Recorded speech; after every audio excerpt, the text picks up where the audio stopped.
चेहरे की इस मुस्कान पर मत जाइएगा।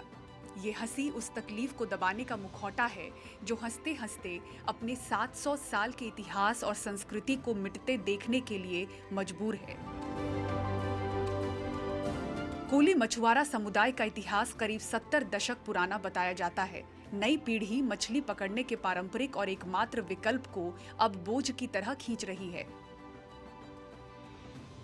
अभी समुद्र में मच्छी नहीं है। अभी कुछ मच्छी में बचा ही नहीं, कुछ धंधे में कुछ फायदा ही नहीं है। हाँ, हस्बैंड है इस पे? हाँ, नहीं, में मच्छी नहीं है। बोट पे नहीं जाते, काम पे जाते हैं। अभी वो बोट में इतना लॉस हो गया ना, 20 लाख रुपए हम लोग का खर्चा हो गया। अभी वो देके ये धंधा करके ठका नहीं हो रहा है। कर्जा उतार पाई है अभी तक कि नहीं? नहीं पाई। अभी है खर्चा बहुत है। अभी क्या करने का, फासिल तो नहीं लगा सकते। हर साल ये ऐसा कमती होके ये कोलीवाड़ा ही बंद हो जाएगा। बच्चे स्कूल में जाते उन लोग को पढ़ाएंगे।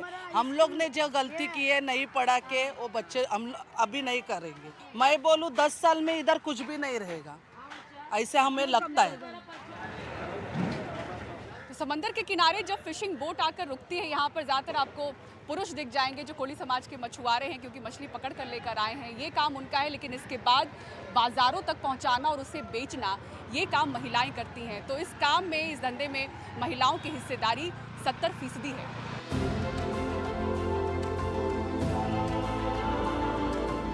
वह बहुत मंदी जा रहा है अभी बाजार। अच्छा नहीं, पहला तो अच्छा था, लेकिन अभी तो पूरा मंदी में जा रहा है। अभी हमारा तो हालत बेकार हो गया अभी। अगर आपके पास मैं विकल्प पूछूं, ये व्यवसाय नहीं तो कौन सा, तो आप कहाँ और क्या काम कर सकती हैं? यही है हमारे, पहले से यही इस पे ये है। और कुछ नहीं कर सकती हैं? कुछ नहीं कर सकते हम। मोल भाव मैं देख रही हूँ बहुत समय से आप कर रहे हैं इनके साथ, किस बात के लिए मनाने की कोशिश कर रहे हैं? ये मच्छी के ये मांग रहे ले 2000 रुपये, इतना महंगा बेच रहे ले। मैंने इनसे तो 1000 रुपये में मांगा, नहीं दे रहे ले। ये कौन सी फिश है? ये है फ्रेश मच्छी है, दिखाइए। सी फूड की है। कौन सी मछली है ये ताई? कौन सा उसको नाम तो क्या टपकिन बोलते हैं उसको, नाम अभी मेरे को भी नहीं मालूम। देखिए, जो सी फूड लवर होते हैं वो कितना वैरायटी खरीदते हैं। प्रॉन्स, लॉबस्टर और एक और फिश है, ये लेने की कोशिश कर रहे हैं जिनका इनको अच्छा भाव मिल नहीं रहा है अभी। कितना महंगा हुआ है सर अभी? महंगा तो 100%, 100% तो महंगा हो गया है। यानी कि जो 500 रुपये में ले रहे थे वो अभी 1000 रुपये की पड़ रही है।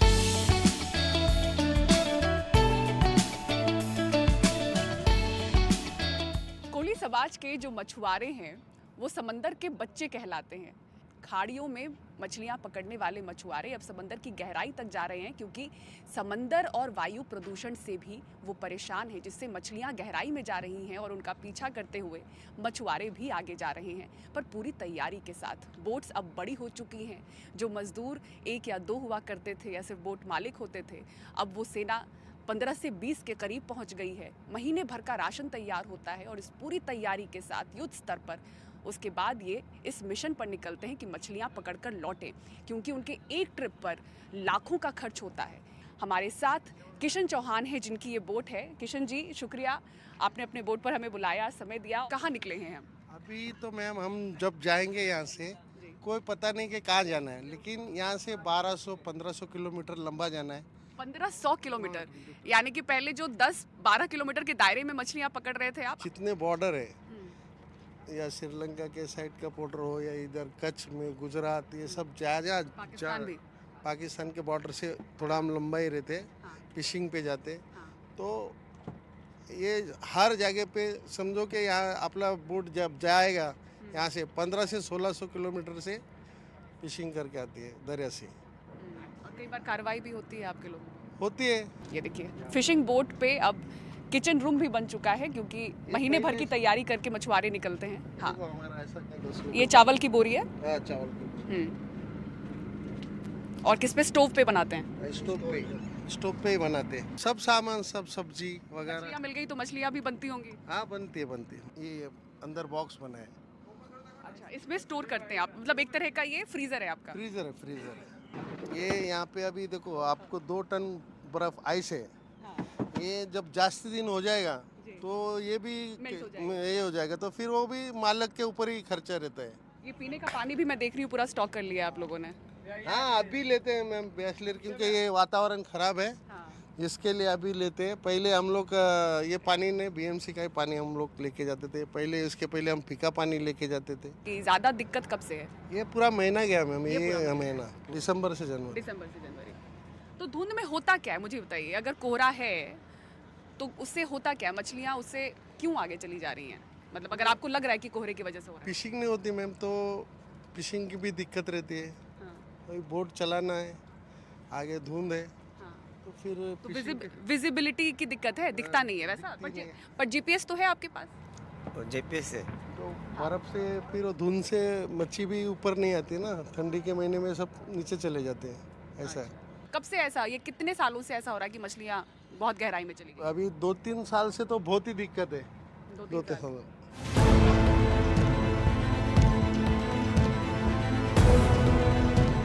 और देखिए एक फिशिंग बोट यहाँ पर किनारे में पहुँची है, मछलियाँ उतरनी शुरू हो गई हैं। जरा इनसे भी हम समझे कितने समय के बाद आप लौटे। सर क्या नाम है आपका? सतीश कोले। सतीश जी, कितने दिनों के बाद आपकी बोट लौटी है और कितना मछली लेकर आए हैं आप? 15 दिन में पहुँचे हम लोग और मछली 7-8 टन का पकड़ा है। और कितनी दूर जाना पड़ा आपको? नहीं, रत्नागिरी या जाते हैं कभी कभी गुजरात में, लेकिन हर मच्छी का मौसम होता है। जैसे ये नज़दीक मिल जाती है, तो दूसरा कोई अगर फिश हो तो उसके लिए दूर जाना पड़ता है। ऐसा अलग अलग मच्छी का तो होता है। कौन कौन सी मछली पकड़ कर लाई? ये कौन सी मछली है? ये काड़ बगड़ा है, दूसरा कटर फिश है। इसका कितना डिमांड है मुंबई में? इसका तो 50-60 रुपये किलो। पॉम्फ्रेट सुरमई मिली? नहीं, पॉम्पलेट सुरमई थी, थोड़ी सुरमई थी, 2 टप। एक ट्रिप ले जाने में 4 लाख का खर्चा कितना? 4-5 लाख का आता है। 4-5 लाख और कितने की मछली लेकर आए हैं आप? अभी तो फिलहाल 7-8 लाख की है। कभी कभार मिलते हैं 10 लाख, कभी कभार मिलता भी नहीं है। ऐसा है, नसीब के ऊपर के लिए। लेकिन इस बार अच्छा रहा ना, आपको कम से कम कमाई हो गई। हो गई। ऐसा जरूरी नहीं कि हर टाइम ही मिलेगा। गहरे समंदर में जाने की उच्च लागत, साथ ही अनिश्चित पकड़ ने इस पेशे को तेजी से इतना अस्थिर बना दिया है कि मछली पकड़ने वाली नावें करीब 50% घट चुकी हैं। ये धंधा अभी ऐसा हो चुका है कि अगर मच्छी नहीं आता है तो आदमी लोग निकल जाते हैं। आज मेरा ही बोट आफ्टर 2 मंथ चालू हो रहा है फिर से। 2 महीने बंद था। 2 महीने बंद था ये बोट। अभी देखो ये नया करो है totally. Last year at least 28 lakh का लोन दिया हो ये बोट चलाने के लिए। सब गोल्ड विल्ड सब बैंक में है। धवल जैसे कोली मछुआरे मछली व्यवसाय में बने हुए तो की चुनौतियों से भिड़ने के लिए धीरे धीरे उत्तर भारतीय मजदूर कोली समाज की पारंपरिक व्यवसाय में जगह बना रहे हैं। यहाँ जो कोली समाज है इस व्यवसाय से निकलता जा रहा है, वो इतना आहत हो चुका है, इतना नुकसान झेल चुका है कि वो चाहता नहीं इस व्यवसाय में चले। तो आप लोग जो बोट के मालिक हैं किस तरह से निर्भर हैं उत्तर भारतीय मजदूरों पर? नहीं, निर्भर तो है, क्योंकि वो है तो हम हैं, क्योंकि उनकी मेहनत है। कितने लोग वैसे आपके साथ रहते हैं बोट पे? लोग रहते हैं 18-19 आदमी। 18-19 लोग रहते हैं। जी जी। और आप बता रहे कि सभी लोग उत्तर भारतीय हैं? जी, सब उत्तर भारतीय हैं। जो बोट के मालिक हैं वो भी? नहीं नहीं, वो महाराष्ट्रियन है। वो महाराष्ट्र। लेकिन मजदूर उन्होंने उत्तर भारतीय रखे हैं, क्यों ऐसा? लेकिन यहाँ मजदूर उनको नहीं मिला, हम लोग को इसीलिए बुलाया गाँव से, हम लोग आया चलाने के लिए बोट। यहाँ पे मजदूर क्यों नहीं? लोग काम छोड़ रहे हैं इसलिए? नहीं, हम लोग ज़्यादा मेहनत करने वाले हैं, ज़्यादा मच्छी मारते हैं, इसके लिए ज़्यादा मेहनत करने वाले हैं। तो वही देखिए, कोई ऐसा कोना उत्तर भारतीयों ने छोड़ा नहीं। अब कोली समाज के व्यवसाय में भी उत्तर भारतीयों का जमावड़ा कह सकते हैं कि नहीं कह सकते हैं? आप लोग किस संख्या में उत्तर भारतीय हैं मजदूरी यहाँ पर जो कर रहे हैं? अगर हम ससून डॉक की बात करें तो जी, जी, जी। किस संख्या में? बड़ी संख्या में? लोग बड़ी संख्या में हैं। मछलियों का व्यवसाय मौसमी रूप से संचालित होता है। अगस्त से नवंबर महीने का जो समय है वो उत्तम माना जाता है मछलियों को पकड़ने के लिए। लेकिन हम काफ़ी समय से देख रहे हैं कि धुंध की ये चादर मुंबई के समंदर के ऊपर, अरब सागर के ऊपर नज़र आ रही है। तो ठंडे पानी के ऊपर जब गर्म और नम हवा गुजरती है तो यूँ समुद्री कोहरे का रूप लेती है। लेकिन ये धुंध की चादर है, 24 घंटे ऐसी ही रहती है। और इसकी वजह से बताया जाता है कि साफ और गर्म पानी की तलाश में मछलियाँ गहराई तक और जाती जा रही हैं। लेकिन ये जो समस्या है वो आज की नई नहीं है। बताया जा रहा है कि 4 से 5 सालों में मछलियाँ अपना प्रवास बदल चुकी हैं। और मुख्य कारण के तौर पर देखा जा रहा है समंदर के अंदर का प्रदूषण और इसके साथ ही समंदर के भीतर और आसपास हो रही निर्माण गतिविधियां, जिससे कंपन पैदा होने के कारण मछलियां और दूर जाती जा रही हैं।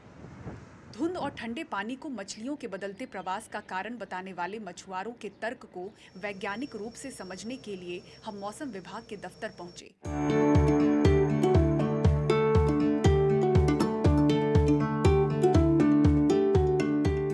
साथ सुनील कांबले जी हैं, वैज्ञानिक और इस रीजन के प्रमुख हैं। सुनील जी, जो ये तर्क दे रहे हैं मछुआरे कि गर्म पानी की तरफ जा रहे हैं, इस तर्क को आप कितना सही देख रहे हैं और क्या कारण के तौर पे आप समझ रहे हैं कि गहराई की ओर मछलियां जा रही होंगी? तो पानी का टेम्परेचर अभी क्या है किनारे की तरफ और गहराई में? जनरली जब भी ऐसे हेज़ होता है, लेकिन हेज़ का और सी वाटर टेम्परेचर का ऐसा डायरेक्ट जितना रिलेशन नहीं होता है, और जितने भी आप अंदर जाओगे तो टेम्परेचर थोड़ा कम ही होने की संभावना होती है, स्पेशली विंटर में। अगर हम तुलना करें तो गहराई में पानी और ठंडा है। यस, किनारे में अगर समझिए 25 डिग्री टेम्परेचर है वाटर का, तो आप थोड़ा सा गहराई में जाओगे तो ये specially in winter 1-2 degree temperature आपको कम मिलेगा। असल कारणों को तलाशें तो समंदर में घुल रही शहर की गंदगी, नालों का पानी, प्लास्टिक का कचरा, उद्योग व्यवसायों से निकलने वाला जहरीला केमिकल मछलियों के दूर भागने का मुख्य कारण है। और दक्षिण मुंबई से निकलकर हम ठाणे क्रीक के पास पहुंचे हैं। करीब 37 किलोमीटर लंबी जो ये खाड़ी है, इसका पानी जाकर अरब सागर में मिलता है। क्यों दिखाना दिलचस्प है और ज़रूरी है आप देखें कि ज़रिया क्या है आखिर प्रदूषण का। तो आप देखें उनमें से ये एक है सफ़ेद झाग, आपकी जहाँ तक नज़र जाएगी कितना जहरीला ये पानी है जाकर अरब सागर में मिल रहा है, और उन्हीं मछलियों का हम सेवन कर रहे हैं जहाँ पर मछुआरे जाकर अरब सागर से मछलियाँ पकड़ रहे हैं। तो ठाणे क्रीक आप देखें, ये तस्वीर है यहाँ की, और इसलिए भी अहम हो जाती है क्योंकि इसके लिए कहा जाता है कि जो सीवर का पानी है वो साफ़ होने के बाद यहाँ से निकलता है, ऐसा कहा जाता है इसके बारे में। लेकिन आप देखें दुर्गंध भी इतनी तेज़ है कि यहाँ पर खड़े रहना भी मुश्किल है। तो ये जहरीला पानी अरब सागर में जाकर मिलेगा और इससे पकड़ी हुई जो मछलियाँ हैं उसका सेवन हम कर रहे हैं। तो वो कितना ख़तरनाक है आप समझ सकते हैं। जो पानी ट्रीट होके जो रिलीज़ किया जाता है, वो पानी का सैंपल हमने लिया तो बाकायदा हमें ये जानकारी मिली कि BOD, that is biological oxygen demand, found to be 87 milligram per litre. It should not exceed 87 milligram per liter, but it has found to be 450 milligram per liter. It is highly contaminated. Also, the TDS, total dissolved solids, should be ranges within 3 to 5,000. It has been found to be over 24,000. Which shows ये तो unhealthy नहीं तो खतरनाक है ये हमारे लिए। ये क्रीक्स में मिलने वाले मच्छियों में से कम 70-80% मच्छियों को कैंसर हुआ है, कैंसर। और माइक्रोप्लास्टिक्स पाए भी गए हैं, उस पे कई स्टडी हुई हैं। Yes. ये आप recently the Australian scientists have done some research. They have found some microplastic, nanoplastic in the human brain, which is not a good sign. देखिए, तकनीकी कारण तो ये है कि जो मुंबई के नदी नाले हैं, जो मुंबई शहर है, वो साल का, वो दिन का 3000 मिलियन लीटर से भी ज़्यादा सूएज जनरेट कर रहा है, जिसमें से हम 70 से 80% सूएज को ही ट्रीट कर पा रहे हैं और बाकी सूएज अनट्रीटेड नदी नालों के थ्रू समुद्र में जा रहा है। और जैसे जैसे जनसंख्या बढ़ रही है, लाइफस्टाइल चेंज हो रही है, तो ये बढ़ते ही जा रहा है और इससे जो biological oxygen demand, chemical oxygen demand है, जिसकी वजह से समुद्र के पानी में जो ऑक्सीजन मछलियों के लिए होना चाहिए वो ख़त्म होते जा रहा है।